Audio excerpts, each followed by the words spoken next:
Arsenal 1, Chelsea 0, but Moises Caicedo thinks that they deserved more. This is the Arsenal Raw Reaction Show.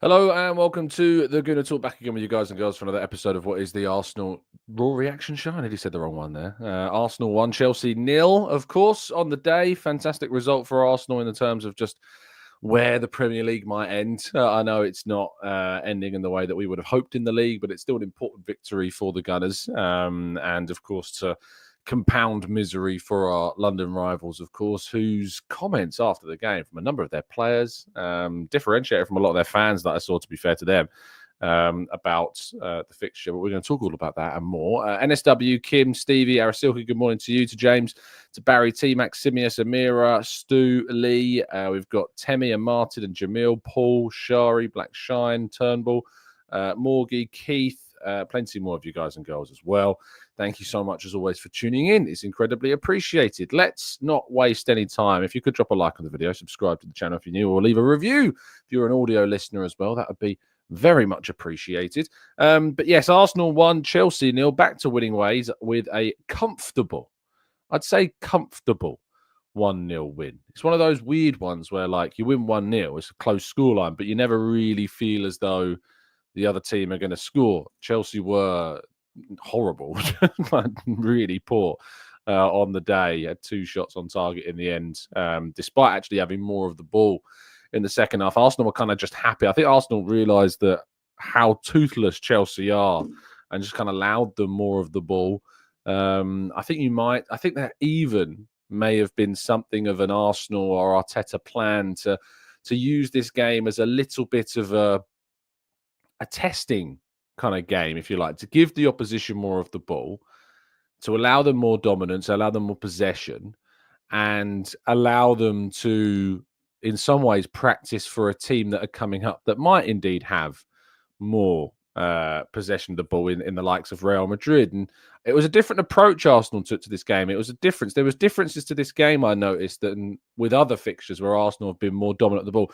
There were obviously some natural similarities, like the lack of clinical finishing, the chances that we created, obviously we didn't take, and we should have been very much home and dry by half time in this game and weren't. But Arsenal helped see out a 1-0 victory courtesy of Mikel Merino, and we'll talk about him and plenty more as we go through the show. The lineup, I think, was I don't know if it was as expected, because I think with Gabriel Martinelli back, maybe the Mikel Merino experiment was thought might come to a close. Certainly in our preview show yesterday, we talked about a front three of Waneri, Martinelli and Trossard and how that might look and how that might be deployed. But it seems Arteta is very much attached to this Mikel Merino experiment for the remainder of this season. Naturally, he likes having, I think, a focal point. He likes having a target man. He likes having somebody who can hold the ball up rather than someone a little bit more technical and smaller like a Trossard playing that position. Obviously, in this game, Mikel Merino is the reason why Arsenal got the 3 points, and his goal is the reason why Arsenal were able to win the game. Outside of the goal, of course, he had another opportunity to score, which came in the form of that volley that you'll remember, that was kind of hit at close range to Robert Sanchez. I think he probably should score that chance, but doesn't. But the header that he does score is world class. Like, it is so inventive and well taken in terms of kind of flicking that header backwards, looping over Robert Sanchez's arms and into the bottom left-hand corner, as close to the corner as you could get it.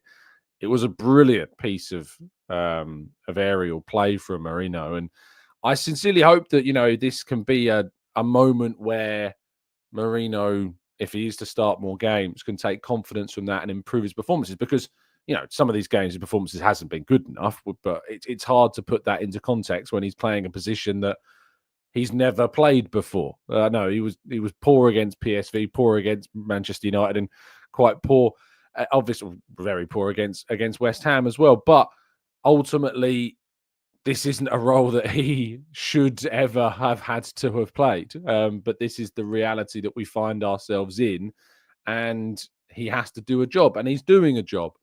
And that job is, of course, to just try and get on the end of any opportunities that fall his way. Outside of Merino, of course, I think the performance of a number of players could have taken plenty of accolades, but we'll come on to that and come on to more of those. I don't quite know how Chelsea managed to avoid much controversy from the referee in this game. Marc Cucurella blatantly handballs the ball in the box here as he goes to ground. He leads with his left arm. This is a handball penalty without a shadow of a doubt. Obviously, Jurrien Timber has a chance. Jurrien Timber has a chance to run round Cucurella and take on the ball to create an opportunity, but it's a penalty all day long. I do not understand how this wasn't given. I'm listening to Keith Hackett, former head of the PGMOL, speaking to Footy Insider after the game. He said that he can't understand why VAR is there when situations like this emerge, where it's so blatantly obvious that he should be getting a penalty here and doesn't. So that was very strange. Wesley Fofana ended the game, I think, with a single yellow card on the day.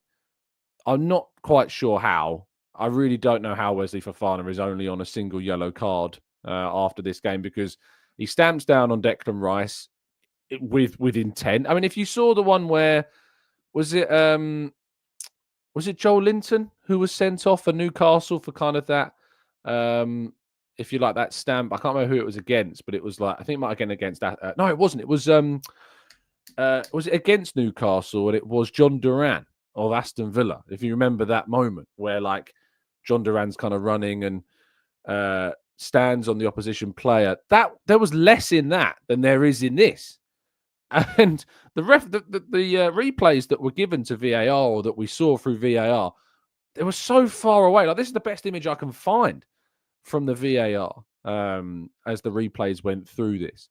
Was Jared Gillett who it was on VAR? I don't know who it was that was on VAR. Or it was Gordon Banks, Temi might say. I'm not sure who it was that was on VAR, but Martin seems to think it was Jared Gillett. It's intentional. He knows what he's doing. It's a red card offence. It was Jared Gillett, says Martin. And obviously that's somebody that we know has got his own histories with Arsenal. Fofana conducts a number of really poor challenges as well throughout the game, and is eventually carded later on in the match. But I don't know how there can be anything other than a red card given here for what is a very intentional stamp on Declan Rice. It's I don't know what the technical terminology is. If you want to call it serious foul play, it probably is that. But there was arguably, as Rabeem says, 1 red card challenge and 3 yellow card offences, but ended the game with just 1 yellow. It's absolutely farcical. But we've come to expect this. We've come to know that this is just the way forwards when Arsenal are officiated. Decisions go against us. And again, it was just another day of the office where this happens once more time than it needs to. William Saliba was awarded the Premier League Player of the Match by the Premier League. Jurrien Timber was awarded the Player of the Match award by Arsenal supporters on the Arsenal Twitter feed. I gave it to Miles Lewis-Skelly. Others have given it to Mikel Merino. I think there were so many players that could have won the Player of the Match for this game. Really impressive performances overall from so many players on the day. Saliba was great. Timber was great. I thought Lewis-Skelly was excellent in the game as well, just from watching it inside the stadium. But there were some really good performances. I don't think it's any surprise that those top performances come from players in the defensive line. At the end of the first half, Martin Ødegaard, I thought, had a good game, but trailed off quite significantly in the second half, very much similar to some of the performances we've seen from him more recently. But there were some really good combinations play from him, but in the second half, Ødegaard's performance did trail. But then there were some really other good performances. I thought Declan Rice played a really key part in the game as well. Obviously, we've talked about Merino's contribution with the goal and the fact he probably should have had a second on the day as well. Martinelli down that right-hand side really is showing what we're lacking, I think, at points. And really is, I think, Martinelli, the pace in particular, the direction and the directness of his play is something we have really missed. Waneri came off the bench, wasn't really the game state for a Waneri introduction at that point either. But overall, it's just a decent performance from Arsenal.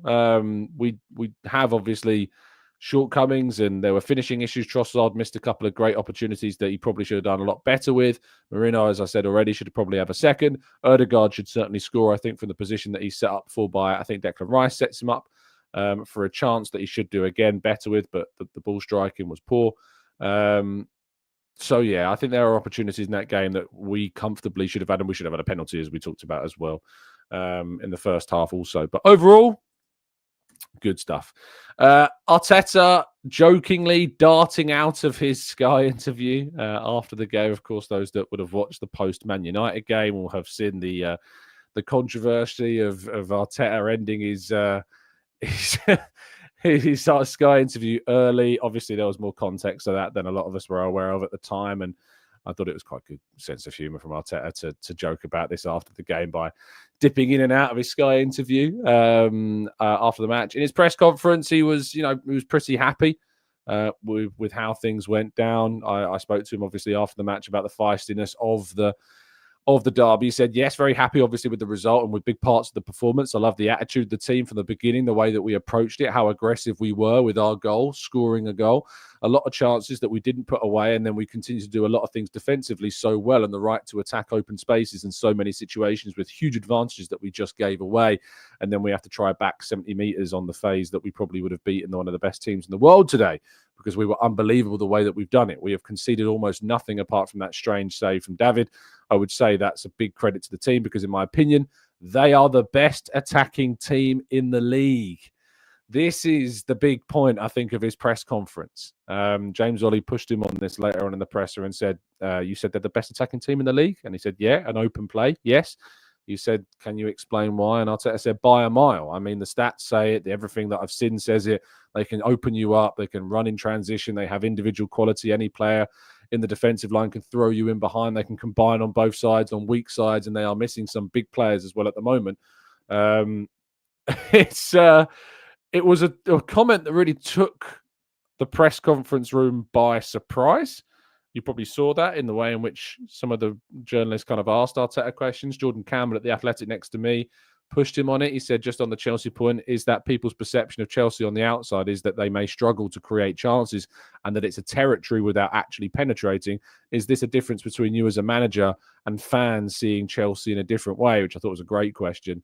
And Arteta said, I don't know. It's my opinion. I have a lot of data, the objective one, what it says, as well as what I've seen in the games that they play. I might be wrong. I don't know. It started to feel like he began to backtrack as he kind of got a sense from the press room that actually the perception from the outside is that Chelsea aren't particularly great, in forward ways. They have a lot of attacking players. I think that if you take some of the points that Arteta made from the press conference before the game and some of the points that he made after the game, I think he really wanted to make the point about this Chelsea team in particular, particularly about the level of investment that this Chelsea team have been able to spend over the last 2 years.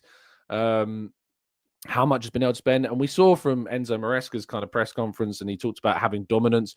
We saw from what Moises Caicedo after the game said, he said that, we were better than them. They certainly weren't. Chelsea were not better than Arsenal at all. They barely created anything. Arsenal kind of had them. That famous scene of kind of like,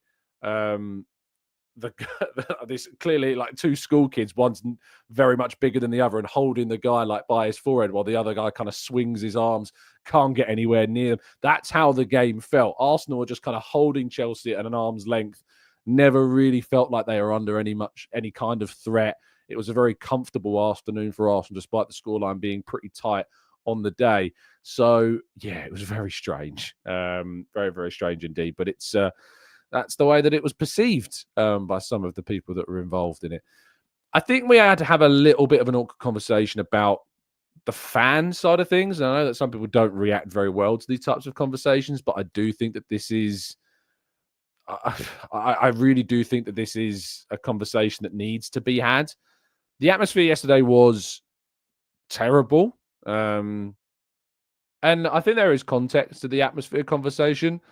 There's context in the fact that, the title race and the Premier League side of things is done. I don't see Arsenal closing the gap. Yes, Liverpool losing yesterday in the League Cup final will be a blow to them, and the gap's 12 points. And Arsenal have to play Liverpool, of course, as well, which could lower it to 9 if they suddenly lose a game and Arsenal win a game, and Arsenal were to win at Anfield, that would suddenly become 6.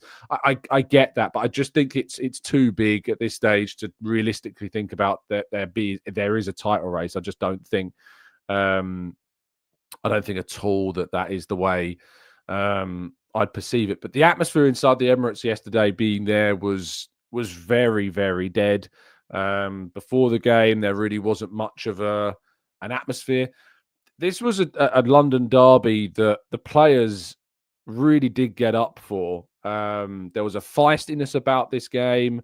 There was some tough tackles going in. Some of the players were being treated unfairly. We were being treated unfairly by some of the decisions of the referee. And I just thought that might be a bit of a catalyst for the noise inside the ground. It just felt like people turned up, yesterday. There were points where I saw David Raya multiple times trying to G the crowd up, trying to get something. And I know when I go into that stadium for the Real Madrid game that it's going to be a very, very special atmosphere because the game itself has so much riding on it. But this was still an important game for Arsenal. Like the Champions League qualification, I know is not something we looked at the beginning of the season saying, yeah, we got to qualify for the Champions League this season, But ultimately, Arsenal, if they'd have lost that game, would have been 3 points in front of Chelsea. It's not a given that Arsenal were to get a top four finish. I think that win pretty much does seal it for Arsenal. But it's just a bit disappointing, I think, at the moment, the energy. I get the mood is low. I get that it's disappointing that we've fallen off the pace of the others. But the context around this season is so obvious. We're starting Mikel Merino up front because obviously we've got literally no one else because of the injuries that we suffered. Yes, the January window was frustrating, particularly that, that we could have signed somebody on loan and didn't. But it was very disappointing, I thought, considering the fact of what game it was. It was Arsenal against Chelsea, a team, of course, we have a historical kind of rivalry with. There's a real frustration about how they've won the things they've won, built the team that they've built.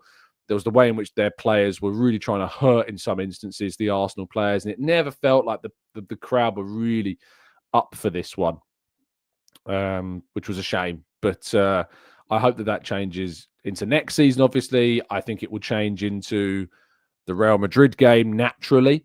And if we were to get a positive result in that Real Madrid game, who knows? Maybe the league atmosphere would change again, maybe. And maybe if Liverpool start to drop points, I don't know, maybe then there'll be some belief back. But it was a London derby against Chelsea, and it almost feels like we're a victim of our own rise in some ways. I remember watching Arsenal during some really dark times when we were way out of contention for the title, like nowhere near that. It was chasing for top four. We were looking to try and get into Champions League football again at times. We were really looking at kind of the top four battle as what was realistic because we were so far off the Cities, the Chelseas, and even Manchester United to a degree at points, that during that period of time where we were not in contention for the league at all, that I'd been to the Emirates games where the atmosphere was far better, where we'd played Chelsea in derbies and the atmosphere was far better, even though the game was being played with Arsenal well off the pace of anywhere close to being top. But it seems like the closer that we've got to being at the top of the table, that the entitlement, the expectation has risen to a point where, like, if we're not first, it's like, well, I'm not really going to put too much effort into, in attending or whatever. And I know that we've seen in recent times complaints about the ballot, complaints about ticketing, complaints about not being able to get a ticket, people that have gone to games time after time after time now struggling to get a ticket. I think that now that there are tickets available, we're obviously not seeing. I mean, John says the ballot has helped ruining the atmosphere. I'm sorry, but no one is struggling to get a ticket to that game yesterday, John. The exchange was ablaze with available seats. There were loads of empty seats in the ground yesterday. Loads of empty seats in the ground. No one is struggling to get a ticket to that game at all.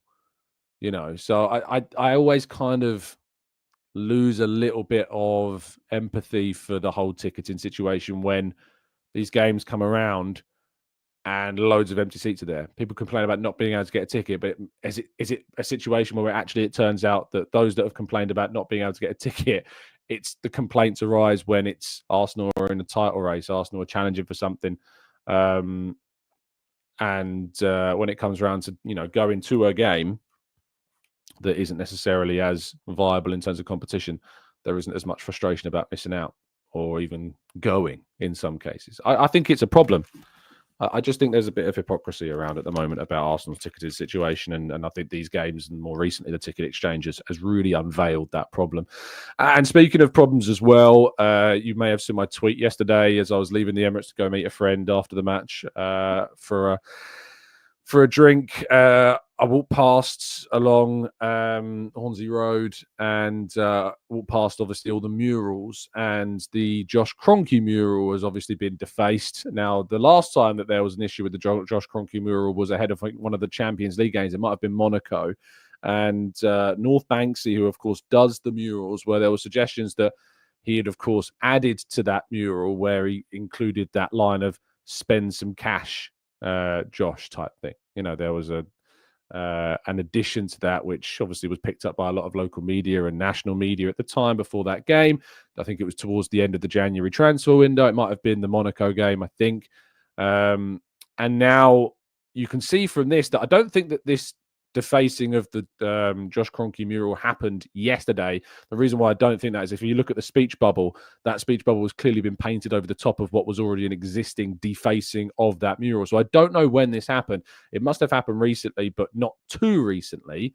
Obviously, this is the actions of, I assume, just one silly person.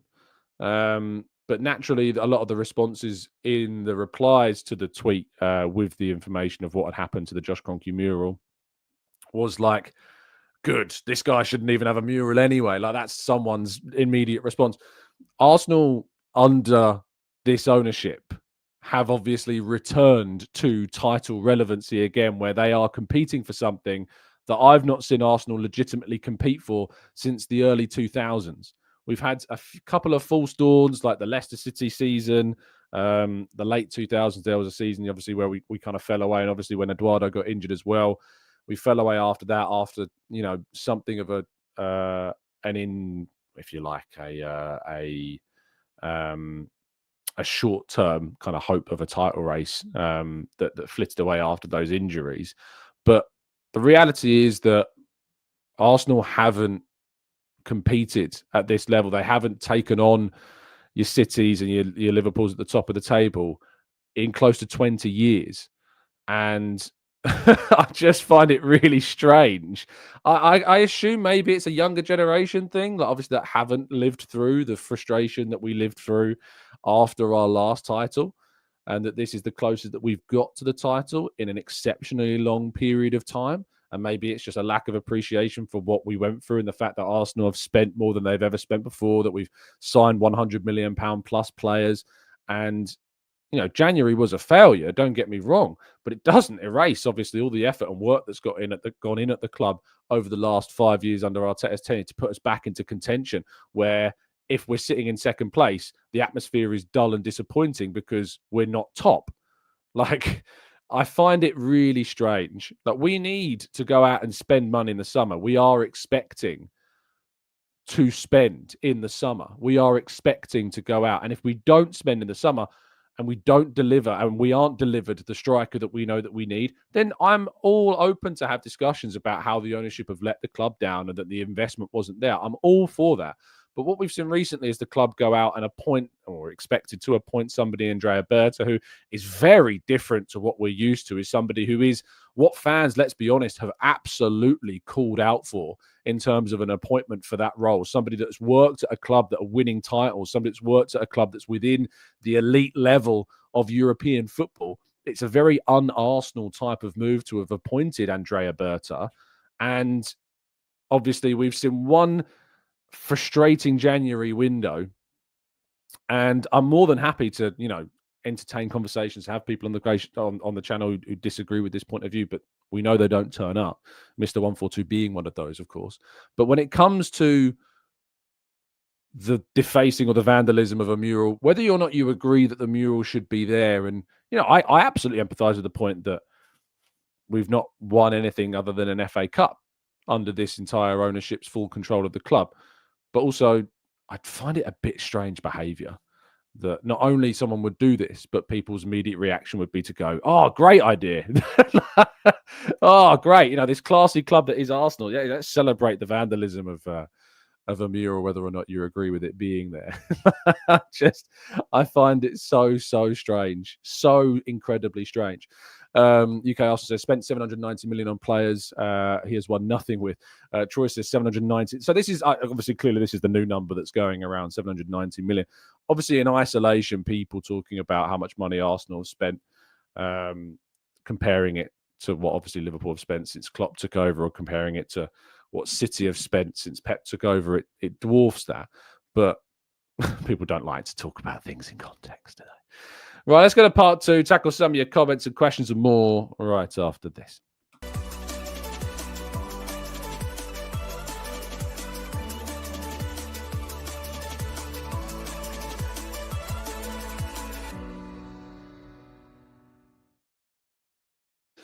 Yeah, in the chat, entertainment says, can kick the can down the road, move the goalpost. Let's judge in the summer. I'm judging now. I think you're spot on, mate. People keep moving the goalpost all the time. They don't take things into context whatsoever. You're absolutely spot on. Aiden says, I find the financial stuff interesting at the moment. In about 10 years, we'll find out why we didn't spend here, so we could spend there. I don't think it's a case of 10 years. No, I'm talking about this summer. 2025, if you've been listening to the channel for a while, you will know that we have been talking about 2025 as a very, very key year for Arsenal. We've been talking about it for like 2 to 3 years. It's nothing about, pushing the goalpost further and further. 2025 is the year where Arsenal have to show themselves in the market more than they ever have before. They have to be more aggressive than they ever have been before in a transfer window. I think Arteta's patience is at an absolute end when it comes to squad building. Arteta recognizes that it's a case of now or never. This project comes to an absolute peak at this point. It absolutely has to. It has to. So, yeah. Troy says, for a team like Arsenal, we should be winning something every year. No, that's not how sport works, Troy. King says, did any of the starters other than Gabriel Martinelli Odegaard, have they been at the club for more than 3 years? It's a good question, actually. Raya, no. Timber, no. Lewis Skelly, obviously not in the senior side. Rice, no. Merino, no. Trossard, no. I guess this is in response to that Moises Caicedo comment about 5 years. But obviously this team has changed a lot in that 5-year kind of process that we've been in, of course, as well. Stephen says, his complaint saying, never happy. 5 years ago, Arsenal wasn't even relevant as a team. What's made up the just made up the numbers. Gooner says, I think the summer we will find out the Kroenkes just want top 4 if we win a trophy. That's obviously a bonus. I think it's going to be a very telling summer about where Arsenal are as a club and what backing Arteta has behind the scenes. I think the appointment of Andrea Berta is obviously a very good sign. That's not an appointment of kind of a lot of fans are very concerned that Arsenal might be going out and getting a yes man. I've not seen those same people turn around and say, oh, fair play, Arsenal aren't doing that. I've not, obviously, because that's not what people do. But Arsenal are bringing in a sporting director that is all about spending and signing players to compete and to win now, not projects. Atletico Madrid and the business they've done, the business they do, has always been about trying to win trophies in competition with, of course, Real Madrid and Barcelona. Mr. says, this summer, Berta needs to take over Arteta, just needs to shut up and coach and be given players. He should have no involvement in the transfers. Oh, dear. The manager, no involvement in the transfers. Crazy. It's almost like people think that this is the way football clubs are run. Like Pep Guardiola's had no involvement in the transfers at Manchester City, or has had no say in what goes down. He has loads of conversations with those behind the scenes about the building of that squad. Loads of them. Perry says, Tom, you talk about the team slot inherited versus Arteta's, but isn't 5 years time period enough to build a title winning team? We've come a long way, and we're still lacking a title winning team or title competing team.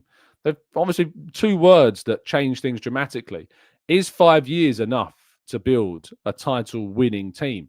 Well, if you look at Manchester United, the answer obviously is no. I don't think you can ever put yourself... I mean, Jurgen Klopp inherited a team at Liverpool that had competed for the title under Brendan Rodgers with Manchester City, and now Arne Slot has inherited a side that has competed for the title. with Jurgen Klopp and won the title and won the Champions League. Arsenal have been nowhere close to the title before Arteta took over since they last won it. The closest they got was the Leicester City season, which ultimately finished way off the pace. And the season before that was the Eduardo season when he got his injury and obviously flitted away after that. Realistically, Arsenal's last realistic title race was in 2004, 2003, 2004. We have been nowhere near the title. And yet, in less than 5 years, in just 3 years, Arsenal put themselves back in the title race despite nobody thinking they would. Nobody. And that's what's interesting about kind of the point of view saying kind of, isn't 5 years enough to have got Arsenal to win a title? Obvious, no. I honestly didn't expect Arsenal to win the league, even when if it had been anybody else that was appointed at the time that Arteta was appointed, I would have been like, well, currently we're 11th at this point in time. The team is an absolute mess. The only players that he's really inheriting are Saka, Martinelli, and Saliba. That is it. We've got some players like Aubameyang and Ozil who obviously have existing quality, but they weren't enough to get Arsenal to where we want. It wasn't until Arteta came in that he got Aubameyang his trophy. And when you look at what we had to do to the squad over those years, it's like people think that you can just build a squad within that amount of time that can win the title against a side like City that have competed year after year after year after year after year for the last 15 years or whatever, or 12 years or whatever. And a team like Liverpool that have been, as I say, competing for the title since Brendan Rodgers was in charge, which, if you go and have a look at your history, was well over 10 years ago. So that's the difference, is that I think people's expectations are nuts. Troy says, I'll give them 5 more. I personally can't justify 5 more. I don't think that's the right way forwards. I've said that Arteta has justified the last contract that he signed. But within this contract, he has to deliver, for me, a title or a Champions League to justify the next one. Otherwise, we have reached a ceiling for me. You have to justify the next contract, the next contract, the next contract. The last contract was justified by Arsenal being back as title challengers for the first time in, close to 20 years on a consistent basis and establishing ourselves there after 2 seasons of competing. We have to deliver that title within this contract. This contract has to see the deliverance of a title, in my opinion. And I think Arteta knows that. And I think, obviously, he'll be looking for a very aggressive summer window to try and address things. Arteta is not content with being second. If you listen to what Arteta says, if you spend any time listening to how he speaks about this club, at no point is he comfortable with this. The only time that we have heard Arteta talk about like the season and expectations kind of dropping is around the injuries and the red cards that we've dealt with this season. And I can't begrudge him of that, because quite frankly, the only reason that Arsenal haven't, in my opinion, won the league this year is because of those 2 things. Is the injuries and the stupid decisions we faced this season have cost us big time. Big time. If Liverpool had lost Salah for how long we've lost Saka, they wouldn't be where they are in the league in relation to us right now. Just factually, they wouldn't be. I think the things within our control, like January, is a disappointment, and we could have been a bit closer. I don't think we'd be above them if we'd have done something in January, but we would have certainly been a bit closer, in my opinion. And also, our clinical finishing has been an issue this season as well. I do think that's really important. Mr. says, lol, with several O's. I can imagine that. Just imagine how aggressively he's pressing the O.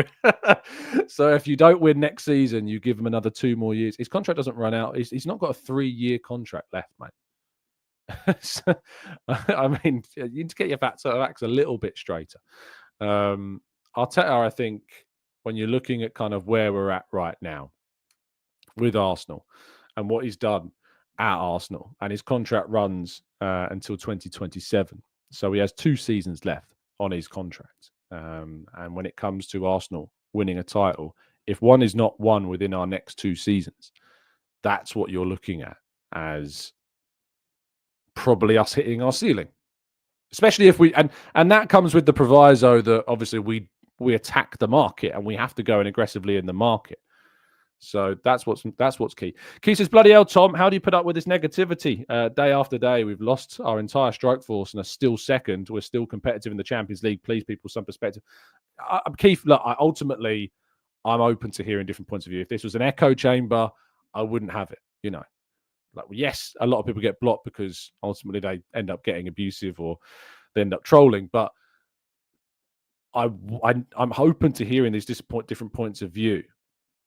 I'm open to reading them out on the channel as long as they stay within the realms of what is just about respectful. And while Mr. may have broken the O button on his keyboard a second ago, when it comes to these different points of view, I think it's important to discuss them because it's important to provide that perspective, Keith. It's important to add that perspective, add that context, so they're not in an echo chamber. Because some people in here that disagree with this could just listen to their own points of view elsewhere. They're not doing that. They're here as well. They're here to listen to a different point of view themselves. And I take that as a compliment. And that's why we discuss it. I don't entertain trolls anymore. We know that. And they just get blocked. But just a different point of view being put across, I think, is very much important. Anne says, if Liverpool had Salah, Gakpo, Nunez, and Van Dijk injured at the same time, they wouldn't be winning the league this season. Exactly. That is exactly that. Soup says, Newcastle made Liverpool look average. Newcastle were excellent yesterday. And Newcastle have had a very good run. They've beaten Arsenal. They've beaten Liverpool on the way to a trophy this season. And obviously, Alexander Isak has been a very, very big part of that. And it shows you what having that elite level centre forward can do. It shows you what having that player can do. And that should stand to Arsenal as a huge sign. That what Newcastle have done this season with a centre forward like Isak, that should stand to Arsenal as a huge indicator of what can be done by having a player of that level of quality in that position. And that's why we all know what needs to happen this summer. Arsenal need to go out and sign a centre forward that's going to score them plenty of goals. We know that other things are needed as well. But absolutely, we have to go out and sign that centre forward. And what's interesting, people say in the chat saying 5 years is enough time to have won a title. Well, if that's the case, why are you so desperate for Arsenal to go out and spend more money in the summer? Because if Arsenal should have won the league within 5 years from where they were 5 years ago, surely you'd be happy saying, we shouldn't need to sign anybody else. We just need a different manager. If the only difference is Arteta, then you should be happy where the squad's at right now. So I think there's a little bit of a contradiction going on there. Ronnie says, why is it that we get red cards for flicking out a boot, but others can try and put their studs up Rice's arse and not even get a yellow? Yeah, Ronnie, you're spot on, mate. Yes, you're spot on. I don't know why I felt more comfortable saying it with an A word than a B word, but I did. I don't know. I don't know why I hate that word so much, and I changed it. But yeah, you're absolutely spot on, Ronnie. You're so spot on, mate. Mr. says, my worries is that Arteta will think this Merino experiment actually works and will start him against Madrid. Yeah, I've got concerns about that as well. I think ultimately it's about style and system with this Merino thing. He's more trusting of having that type of profile at centre forward than having kind of a Trossard there. And if we're being honest, Trossard came on against PSV the other day and was worse than Merino. He came on against PSV at centre forward, replaced Merino, and was worse than what Merino was in that game. So it's not just as simple as play this guy there. The only guy that I'd like to see as a suggestion, like to see play there when Saka is back, and only when Saka is back, is Martinelli. I'd like to see Martinelli played there when Saka is back. But it's all well and good as saying and having the words to say play this guy instead of Merino. But they're not centre forward still. They're not centre forwards just as much as Merino isn't a centre forward. But I think it's a system thing for Arteta. He wants somebody who can hold the ball up, somebody that can be a target figure in those situations. I think he probably will. I think Merino probably will be our centre forward against Real Madrid. And who knows? Maybe he'll prove us all wrong. Martin says some people don't really understand what we're trying to do in the number 9 position.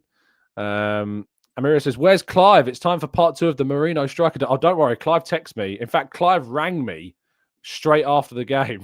Didn't get through because I was busy. and then sent me a text saying, that Merino guy's all right. Shameless. Header from a corner. Shameless from Clive. Absolutely shameless.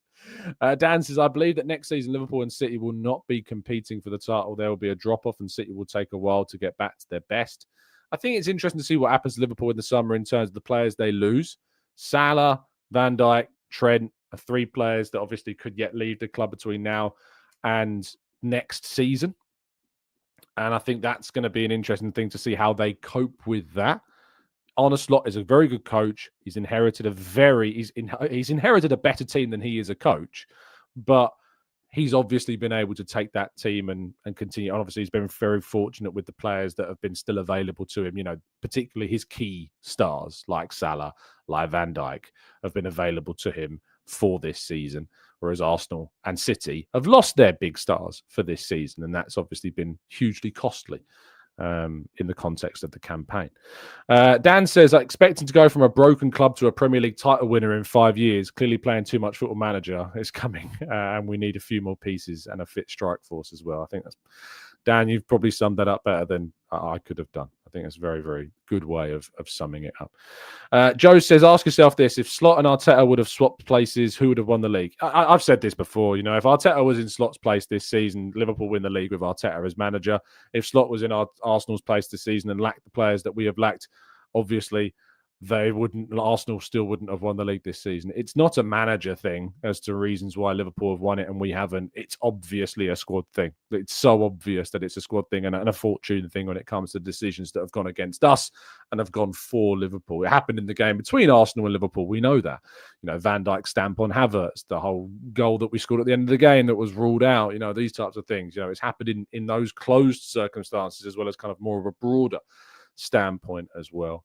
Salah says, if Liverpool win the league, does it make it easier for their stars to justify leaving? I guess you could look at it both ways, can't you? You can either say they've won a title at Liverpool, they believe they can win more there, so they'll stay. Equally, you can say they've helped Liverpool win one more title. Now it's time for a different challenge after being there for a long time. I'm almost certain that Trent will obviously leave for Real Madrid on a free in the summer. And we know that Saudi Arabia have huge desires to bring Mohamed Salah there and pay him massive, massive wages. And Van Dijk as well. I mean, those videos were going around, weren't they, of him speaking to the PSG executives after the game against PSG in the Champions League. And that's really, really, really, really key. Joe says, I've seen Liverpool fans slating Slot, saying that he doesn't rotate enough and it's his fault the players look burnt out and haven't performed in the Cups this season. Kahinda says, Timber staying, congratulations. What was that about? Oh, Timber and Enzo Maresca got a little bit of a thing. He didn't say congratulations, he said try harder.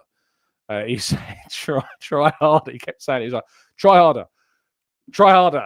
And then went to shake his hand. It was Arsenal absolutely played Chelsea yesterday.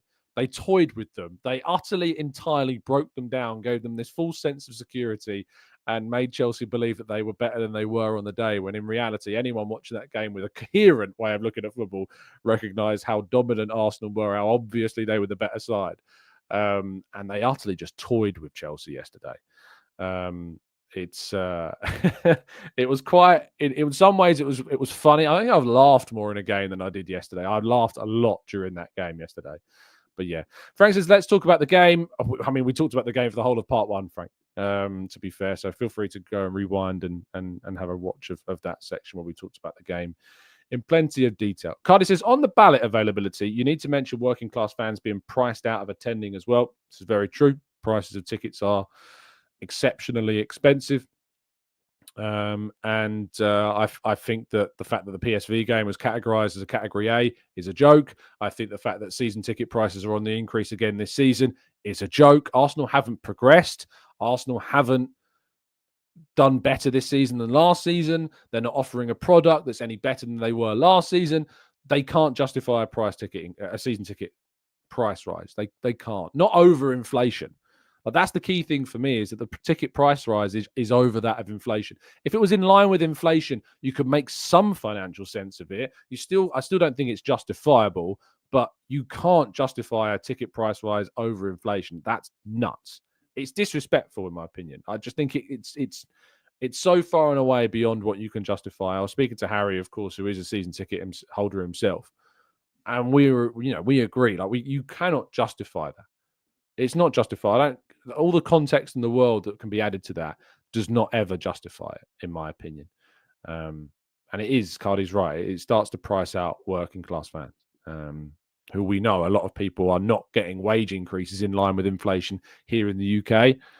So we can't justify those things that extend beyond those means as well. A couple more questions before we wrap up today. Nikkei says Arteta is still learning as a coach. This season we have seen more rotation. We have the players available on the bench. There is currently no better coach available than Arteta. Every coach is learning. This whole thing about like Arteta is still learning as a coach, I think is a bit of a tagline that gets misused. 3 years ago, sure, we can sit there and say Arteta is learning as a coach because it was his first job. Arteta is more than 5 years into the job now. He's considered one of the best coaches in the world within that time because of what he's done with Arsenal, of taking them into a place in the title race where no one thought that he would. No one thought Arsenal as a club would be in the title race within 3 years of what he was going to do. So that's all well and good. Every coach is learning. Every coach learns every single season. Every coach does. But at the end of the day, he is going to be measured on this particular contract in terms of what he wins. This contract is all about winning. This contract that he's got through next season and the season after has to see a deliverance of silverware. Absolutely has to. If we don't deliver silverware in the next season and the following season in that contract, I can't see the justification for not wanting to try something different to help take us there, because we would have had the players. You would have hoped we would have had the investment. You would have hoped we would have had the time. At that point, 7 years into that project, I don't think you can justify it. I don't think it's justifiable. You know, it's not a case about proving people right that wanted Arteta out ages ago. Those people have been proven wrong time and time again. It's about at this point in time, after this period of this project of getting Arsenal back into the title races, that you can't be the team that the nearly side there again. Arsenal have to deliver something, and that's going to require us getting more luck. We've had enough bad luck this season to last a lifetime, and we hope that will balance out into next season. But we've got to see some deliverance of silverware in these next couple of seasons. Absolutely. Have to. And we're still in the Champions League this season, and I'm very curious to see what happens against Real Madrid. The title is gone for me, but yeah, that's tricky. Clivey, thank you so much for the kind donation. Says Arteta has built an elite defensive structure. I'm sure this summer we will build an elite attacking structure as well. So for me, Sesko, Williams, and Semenyo, bring them in. Be interested to see who he does eventually sign and who we go for in the summer, and that's going to be very exciting indeed. Daniel says, can you do a tier list for the summer window? We will certainly be looking at doing some more different types of shows during this little international break, which obviously goes over 2 weekends for Arsenal. So yeah, there'll be some different types of content coming, don't you worry. UK also says, Tom, everyone has had big injuries this season. I mean, tell me who this season has lost their front line. Can you just point to me who? And is this competitive still? Can you just tell me? Because you're right. Other teams I agree with you. Loads of other teams have had loads of injury this season. And that's why Man United are 13th. That's why Tottenham are 14th. But I don't see you making excuses for them. It's why City, after losing one big player, really, a 5th, could be 6th if Newcastle win their game in hand. So I don't really see you making excuses for them. But we're sitting second in the table, having had the worst injury record of anyone for their front line this season. And somehow we're still second. And with Aston Villa, the only 2 English teams left in the Champions League as well. But, goalposts. Thank you so much for listening, people. Have a fantastic start to your week. I hope it goes well. I'll be back with you, of course, tomorrow morning, rounding up all the latest news from Arsenal the last 24 hours. Of course, we'll be doing some interesting shows over the next couple of weeks or so, including what Dan says there, talking a bit more about transfers. We'll probably having some guests on the show as well. So make sure you tune in. Stay safe, stay well, stay happy and respectful. And as always, up the Arsenal. I nearly said something very different then regarding Declan Rice. Because if you are Wesley Fofana, up the Arsenal.